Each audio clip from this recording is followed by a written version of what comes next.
जय श्री हरि विष्णु भक्तों। आज की वीडियो में हम जानेंगे गरुड़ पुराण क्या है।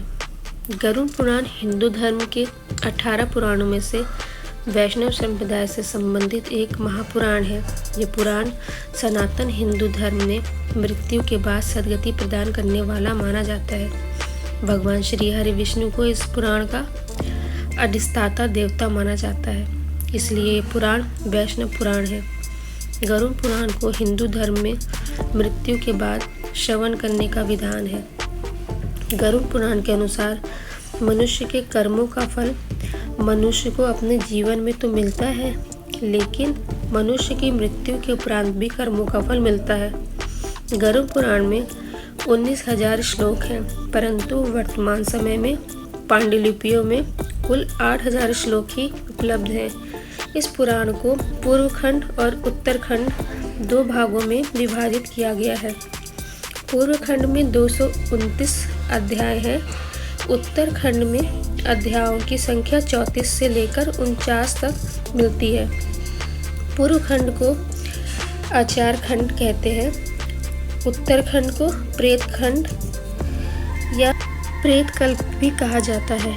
गरुड़ पुराण की 90% सामग्री पूर्व खंड में है और 10% सामग्री उत्तरखंड में है। गरुड़ पुराण के पूर्व खंड में विविध विषयों का समावेश किया गया है। इसमें जीव और जीवन से संबंधित कथाएं हैं। प्रेत खंड में मनुष्य के मृत्यु के बाद जीव की गति और उससे जुड़े हुए कर्मों से संबंधित कथाएं हैं।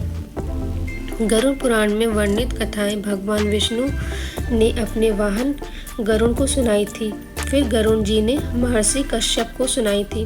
गरुड़ पुराण के पूर्व खंड में भगवान विष्णु की भक्ति और उपासना की विधियों का वर्णन है।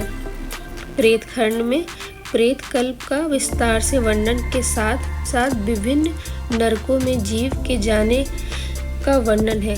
इसमें मृत्यु के बाद आत्मा की क्या गति होती है, आत्मा किस प्रकार योनियों में जन्म लेती है, प्रेत योनि से कैसे मुक्ति पाई जाती है और नरक के द्वारा दुख से मोक्ष प्राप्त करने का वर्णन का विस्तृत रूप से विवेचन किया गया है। विष्णु पुराण की कथा।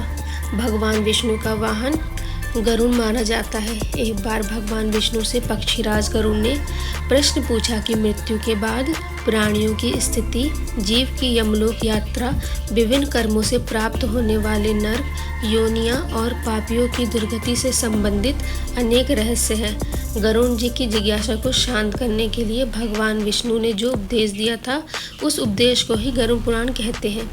गरुड़ जी के प्रश्न पूछने पर ही स्वयं भगवान विष्णु के मुख से मृत्यु उपरांत के रहस्यों के वचन प्रकट हुए। हिंदू धर्म में 16 संस्कारों में 3 जन्म से पूर्व, 4 जीवन काल में तथा 1 संस्कार मृत्यु के उपरांत किया जाने वाला अंतिम यानी अंत्येष्टि कर्म है, जिसका संबंध दाह संस्कार और अन्य अनुष्ठानों से है। मत्स्य पुराण के अनुसार मृत्यु के 12 दिनों तक मृतक की आत्मा अपने आवास और अपने सगे संबंधियों के आसपास ही रहती है। मृतक की आत्मा अंत्येष्टि कर्म का संचालन कर रहे पुरोहित के शरीर में भी देव रूप में प्रवेश करती है। शास्त्रों के अनुसार मृतक की आत्मा गरुड़ पुराण की कथा को सुनती है, जिससे उसे मुक्ति मिल सके। प्रत्येक व्यक्ति के लिए 2 दाह संस्कार ऋण स्वरूप है, जिन्हें करना अनिवार्य है। पहला जन्म से संबंधित जात कर्म और दूसरा अंत्येष्टि कर्म। जीवन और मृत्यु से संबंधित गूढ़ रहस्यों का वर्णन और आपके मन में उठ रहे इनसे संबंधित प्रश्नों के उत्तर आप गरुड़ पुराण में पा सकते हैं। जय श्री हरि विष्णु।